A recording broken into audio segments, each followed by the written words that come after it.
All right, guys, welcome to an episode of the Strong Life Podcast. This episode is focused on training, on strength and conditioning, and really like I don't want to call it a master class of program design, but I break down how I look at training. It starts off as a conversation on training wrestlers or combat athletes, and then it segues into looking at an annual plan as to how I train athletes, whether it's wrestling, lacrosse, baseball, basketball, and also the law of specificity. And it came about when I posted something on Twitter, which I post every year because I hear it every year. And I said, reminder to all wrestling coaches, it is wrestling season. It is not cross-country season, meaning I always hear wrestlers telling me, well, we haven't really done any wrestling.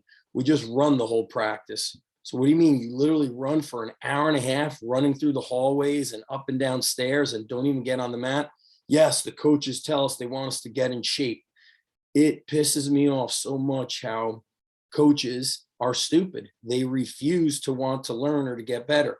And then what happened is a little bit of like a Twitter storm of like, oh, so you're saying all running is bad? No, because if I said all running is bad, guess what I would say? All running is bad. It's like this. What does it mean when I say cheeseburger? Does it mean get me pizza? It means cheeseburger. So when I'm saying cross country, I'm saying long, slow distance running. It does not have any specificity or carryover to wrestling. Does that mean a wrestler should never go and run 5K or 5 miles? No, it simply means that there are better ways to train a wrestler than by sending them out on 90-minute time-wasting runs through the school hallways. When we're training for wrestling season, utilize wrestling instead. So anyway, I get into it on this episode. I'm going to record the video or screen record it from Zoom and the Instagram. So we're going to do a screen share right here. Boom, share. And now we open up the interwebs. And for those of you listening, I'm pulling the audio so you could listen to it, but the video is going up on my YouTube, Z Evanesh, and it's going right here. We're gonna maximize the screen and get some volume. Been a long time since I've gone live and posted something regarding wrestling training on Twitter, and everybody's up in arms. Because they don't read it, and also the frustrating part is they don't understand it. So gonna let a couple people file through here, and this video will focus on program design, not just for, even though the focus is going to be on wrestlers, it can really be for any athlete. And I'll let some questions pop in, of course. So I posted something that I post every year at the beginning of wrestling season. So we train a lot of wrestlers at the underground, but we also train so many different athletes from basketball, baseball, lacrosse, swimming, girls and boys sports. So baseball, softball, girls lacrosse, boys lacrosse, hockey, you name it, a lot of different athletes. And so I said, a reminder to high school coaches, it is wrestling season. It is not cross-country season, meaning every year I'll have kids for the first 2 weeks say something like, yeah, we haven't really been wrestling much. We're just running the whole practice. Now, practice is usually on average an hour and a half to 2 hours.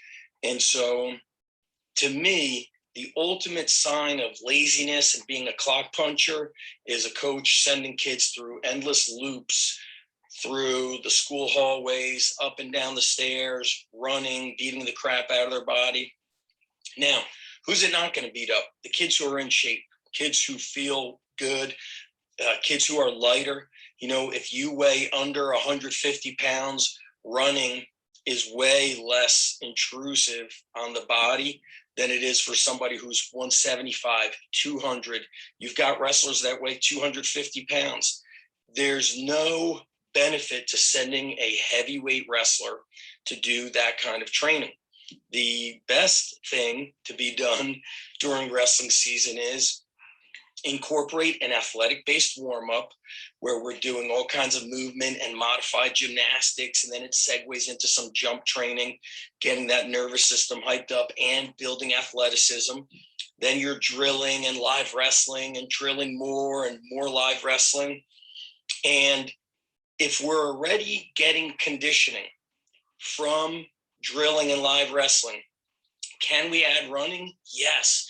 So people are like, who said anything's wrong with running?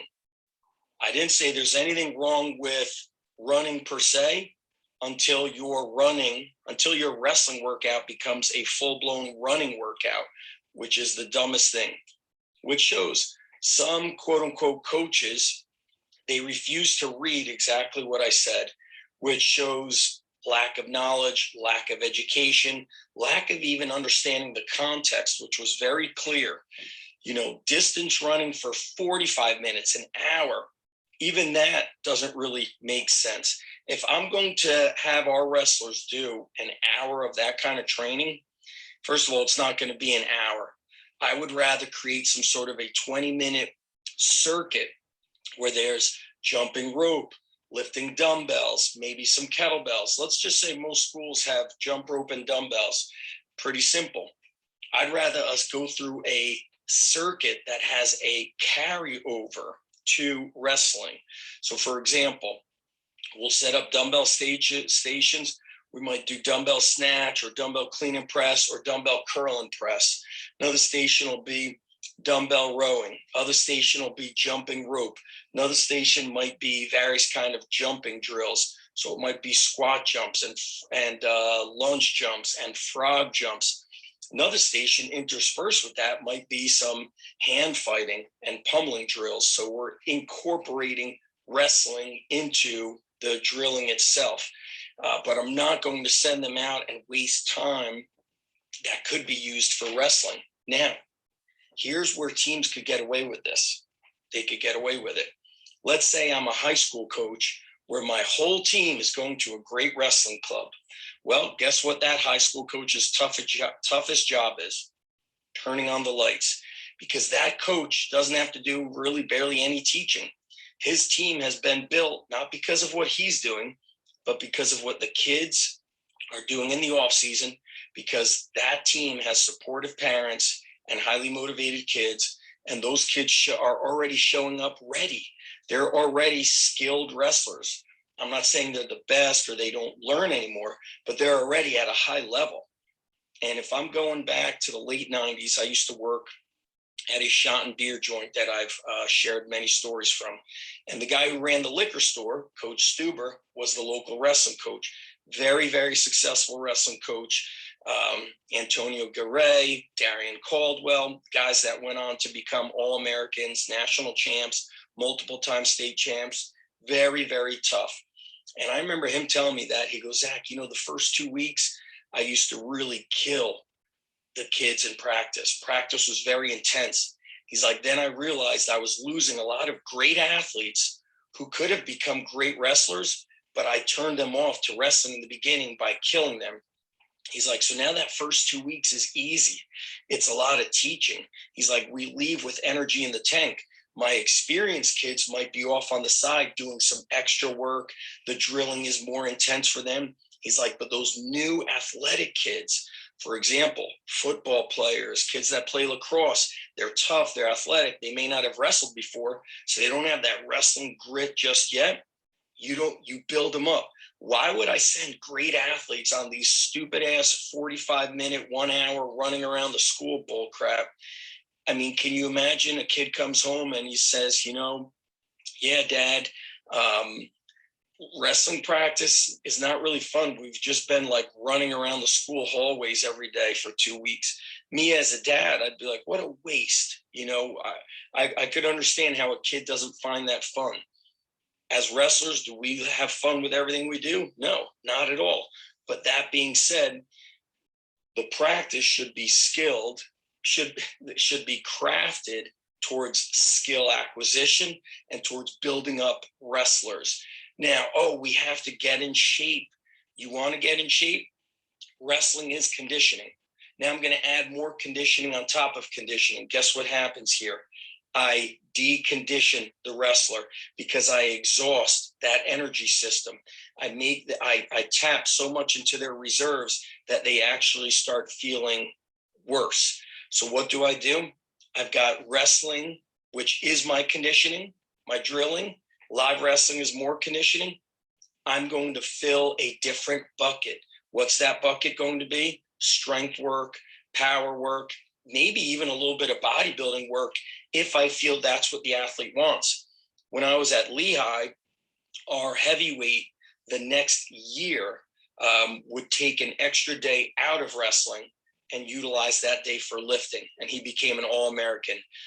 Max, I'm forgetting Big Max's last name, but I remember when I was there, he benched 405 for a double in season. I remember I almost shit my pants because, I rarely say you're strong enough, but I think if benching more than 405 is not really of benefit.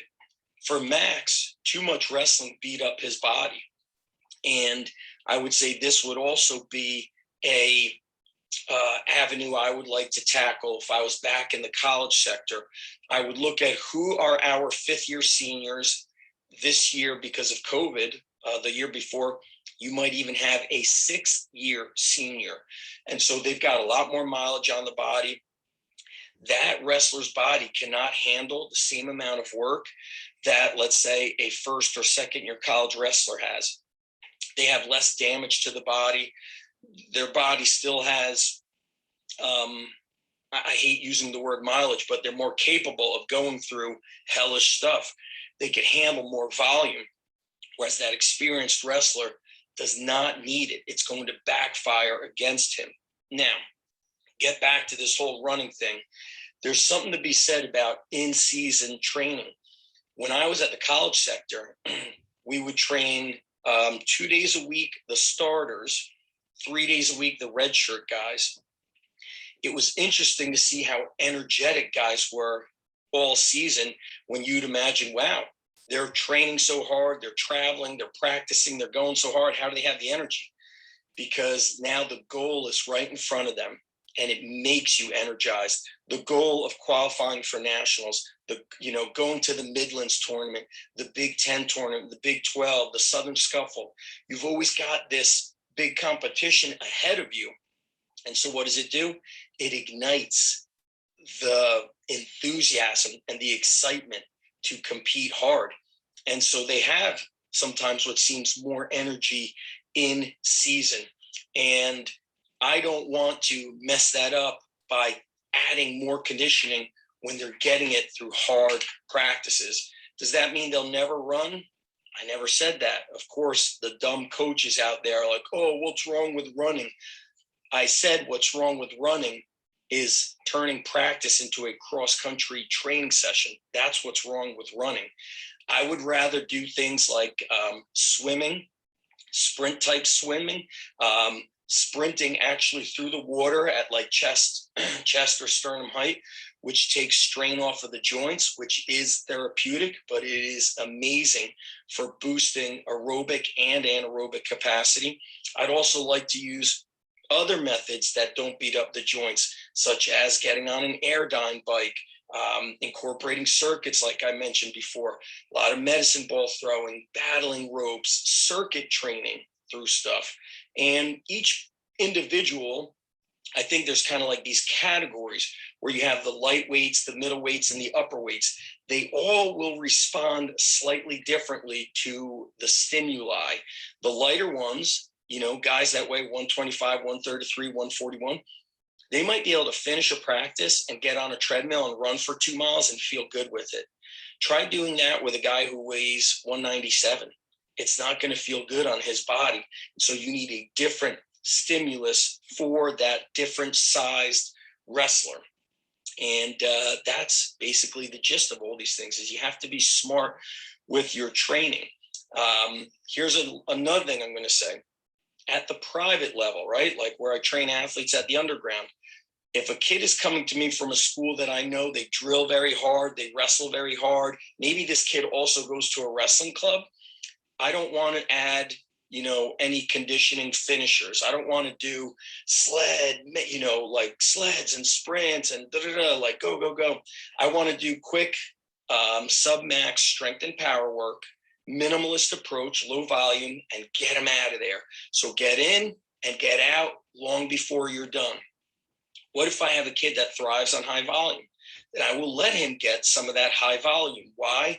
Because that training boosts his confidence. So I'm going to adjust training according to what they're getting on their own. I'm also adjusting training according to their mindset, what boosts their confidence. And then I'm looking at, what school are you coming from? Are you coming from a school where you're running your ass off? Okay, let me do some soft tissue work on the legs and really be careful with the kind of leg work we implement here. So as you can see, it's a scientific, holistic, auto-regulatory approach. Dumb coaches who refuse to study, who refuse to try to get smarter, they'll never understand this transfer of training because they refuse to. They're too busy saying, running makes you tough, being tired makes you tough. Good for you. You're an idiot. People like you screw it up for athletes because you refuse to get better. You refuse to see the forest from the trees. The most important thing a coach needs to be doing is studying and learning how to deliver a better product to get a better outcome for these wrestlers. And coaches who think they're good enough or are just doing shit that they did even 5 years ago, forget 10 to 20 years ago. I don't know how many people have been coaching for 20 years, but you're doing it wrong. And I look back to experiences in wrestling I've had since the late 80s. I started wrestling in 1989. And as a kid, kids need guidance because we do not understand. I look back at my coaches were actually quite far ahead of the curve. Coach Rob was teaching us plyometrics, in like 1990, 1991. And I remember thinking to myself, what the F is that? All these different jumps that he was teaching us. But then, I'd be at the local gym looking at what, Joe Duhigg was doing, who was a state champ. He would train one body part a day, 35 sets per body part, And so there was not a whole lot of guidance. Back then, you would figure it out legitimately through an underground coach, somebody who was in their garage who knew what they were doing. And Sean Gray from Princeton told me this. He said when he learned to train when he went to Blair and he learned to train, he said it was some like power lifter from his church that his parents were friends with. And the guy had like a powerlifting garage gym or basement setup. And this guy was teaching him how to squat and clean and bench. I had that opportunity. If you've read about it in my Encyclopedia of Underground Strength or in my Strong Life podcast, 1989, somebody was trying to teach me how to lift weights, and it was Andre from Romania, but I blew it because I was too busy crying. He made me cry, so he just kicked me out. All right, I'm going to take some questions here. David Kennedy, I'm so grateful I came across you, and Joe DeFranco, 2010. Yeah, Joe and I think, created our first product, Lost Secrets of Strength, in like 2008. And we recorded Lost Secrets of Strength. We have the recording, this new one.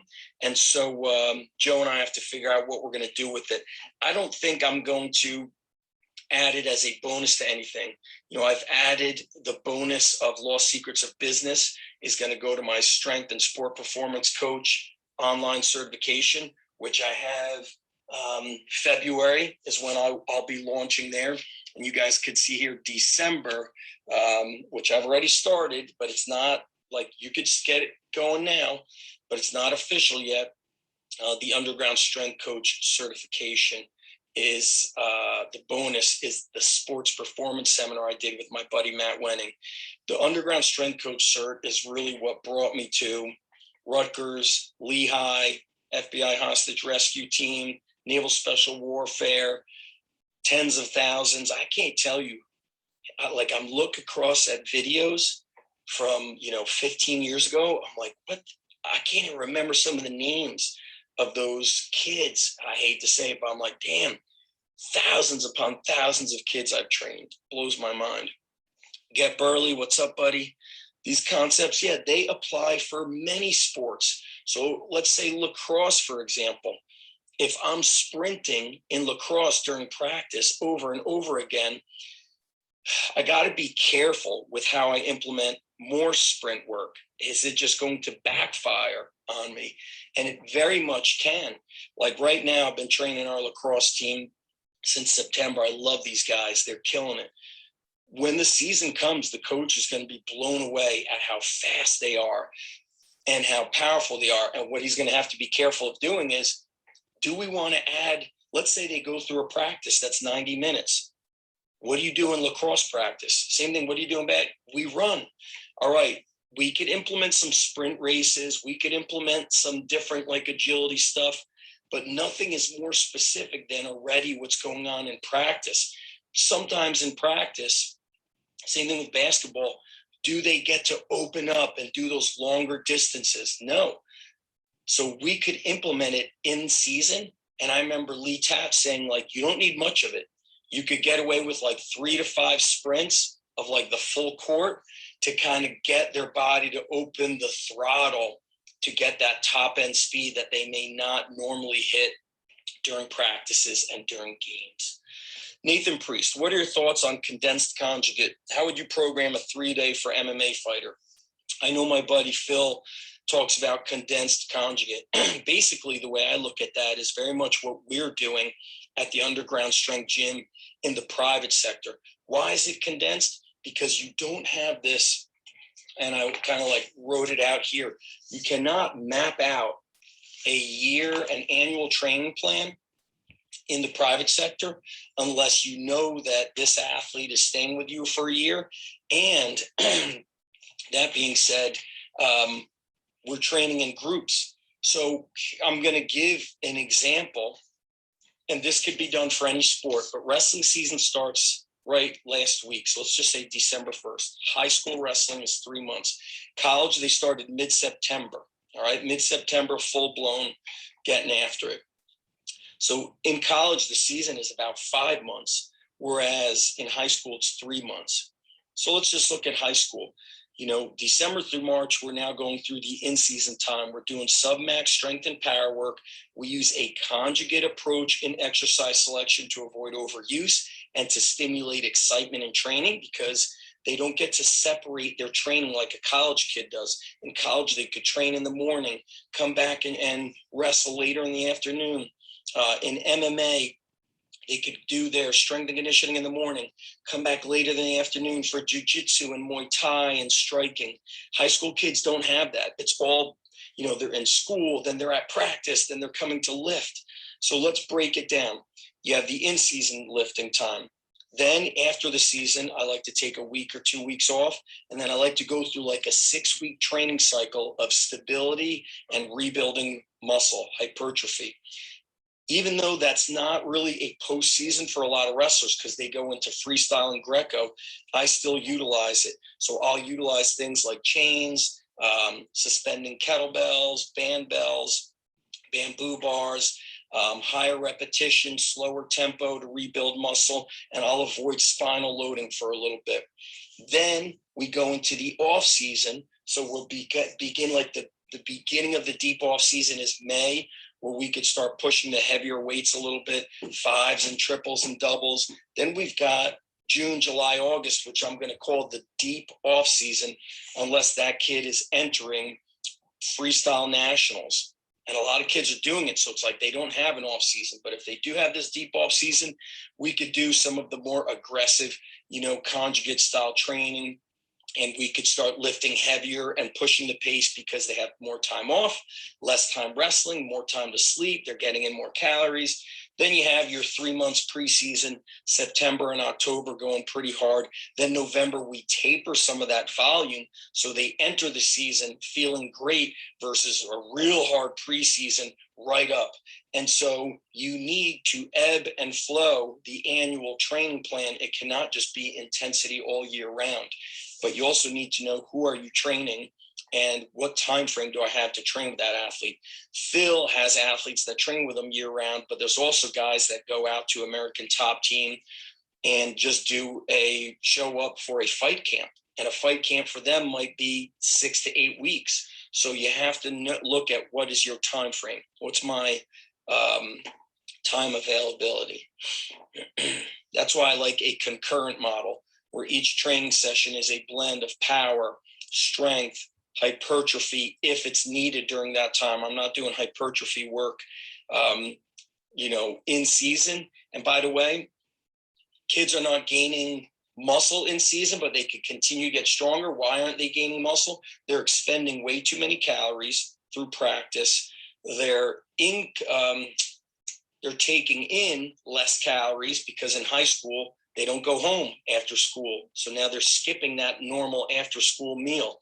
And so these are things that I'm always keeping in mind. Let's say I'm training the football guys. If we look at how much yardage a skill guy runs during practice versus a big guy, we might be looking at hundreds, 500 to 1,000 yards of running during a practice versus 50 to 100 yards of running compared to a lineman. Way different energy being exerted during a practice. And now I get to say, listen, dude, school is over. Make sure you had a sandwich and an apple packed in your book bag. So I'm able to tell these football guys are not afraid to eat. I'm able to tell them, listen, after school, you got to get the nutrition. Otherwise, you're eating lunch at high school at 10:30. Now you're not going home having dinner till 6 o'clock. 8 hours of no food is crap. So after school, I like seeing kids with a turkey and ham or turkey and cheese sandwich, peanut butter jelly sandwich, a nice apple, boom, down another bottle of water. Pulse Fitness, how do I approach high school nutrition? Our athletes get, or their parents get, a welcome packet that's very basic on nutrition, and 3 meals by 3 o'clock, 5 meals by the end of the day. So what's the fourth meal? Dinner. What's the fifth meal? Anything that you could have had earlier in the day, or a protein shake, anything like that. All right, I don't know if I missed any questions, guys. I'm going to shut it down soon. I'll take a final question here on program design and go to undergroundstrengthcert.com. I destroy the program design stuff for the Underground Strength Coach certification. The Sports Performance Seminar bonus with Matt Wenning and I is freaking beast.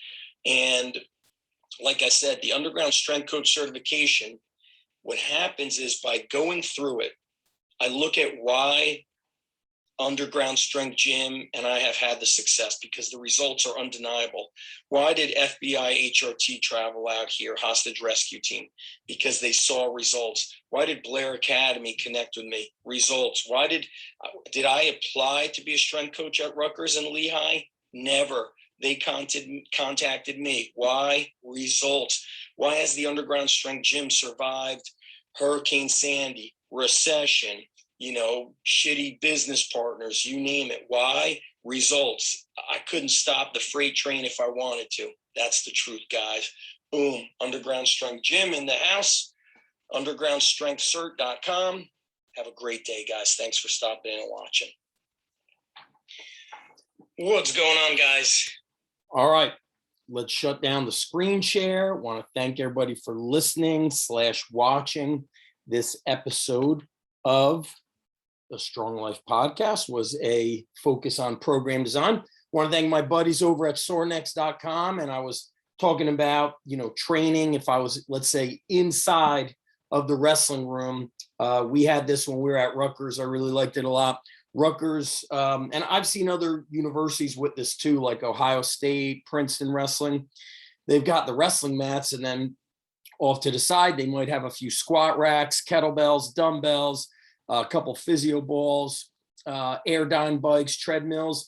So you're able to incorporate strength and conditioning into a workout. And let's say, for example, I think of this one kid. He became an All-American, but he would not lift with us during the season. And he was a light kid. He wrestled lightweight all his years. He actually said he looked the same in middle school as he did in college. And he was just a tough as nails dude who didn't want to wake up early and do the lifting with the team. And as a 5th-year senior, your body develops a unique kind of strength from wrestling. Wrestling in and of itself is weight training. It is resistance training. So what I would have done in those situations, just said, hey, right after practice, let's hit a couple sets of deadlift for a couple doubles. Let's go even a trap bar deadlift. Let's put on, like 185 or whatever, and let's go 5 sets of 2, 1 set every minute on the minute. I would have taken that minimalist approach, which I've learned a lot of that stuff early days from, it's a great book called Easy Strength with Dan, John, and Pavel. Marty Gallagher does a lot with minimalist strength training. And also just through experience, I've learned that as an athlete gets older, you can get a lot out of a little bit. It's quite impressive what kind of stimuli you could get when somebody is an advanced, experienced athlete, not necessarily an advanced, experienced lifter. Or somebody like that, I would say, all right, at the end of practice, let's get 3 sets of dips and pull-ups for max reps. That doesn't sound like a lot, and for us, that's just like an aspect of a warm-up. But it would have been just enough to stimulate this wrestler. It would have also given him a little boost in confidence of, you know what, man, I'm doing that extra work. I do feel strong. And so a lot of stuff I want you to think about, if you're trying to implement this stuff in, let's say you're a wrestling dad, you're setting up a little basement wrestling area, go on Sorenex, get a pair of kettlebells, maybe a sandbag. They have different sandbags that you could get. A climbing rope, I think, is crucial for wrestlers. And, heck, just having a barbell would be great, but it depends on who you're training. But pick up some odds and ends and set up your own essentially like a Spartan wrestling training center. So that's it, guys. This is the Strong Life Podcast, focus on strength and conditioning episode. Next episode, I'm going to be doing my friends Dan Goodman and Joe Riggio from Varsity House Gym on January 29th. Got it up here on my whiteboard. We are doing a business seminar, calling it the Business of Strength. These guys are very, very sharp with creating systems, getting yourself hands off with business. They have like a main large headquarters facility, and then they have satellite facilities, which look very much like the underground strength gym. So I'll be speaking about being able to run a part-time business and derive a full-time income from it. And I'm going to learn from my buddies, Dan and Joe, because I'm not hands-off from my business, but with all the stuff I have going on with my kids, I'm able to travel and go to their tennis and baseball and basketball and have weekends free. It's very important. And, as a full-time strength coach with a teaching degree, you could have a second pension essentially like this, meaning, let's say my pension comes out to 50 grand a year when I leave teaching. Let's just say that's what it comes out to, which they may pull the plug on that anyway. Sorry, guys, I got something stuck on my lips here. But let's say I just want to run a part-time gym and have a part-time coach in there the whole time. I could easily get another 50 grand a year without being there, with being totally hands off. And so there's, I know now I'm segueing into business stuff, prepping you guys for the Business of Strength seminar that's coming up. But I think there's just always many ways to make money.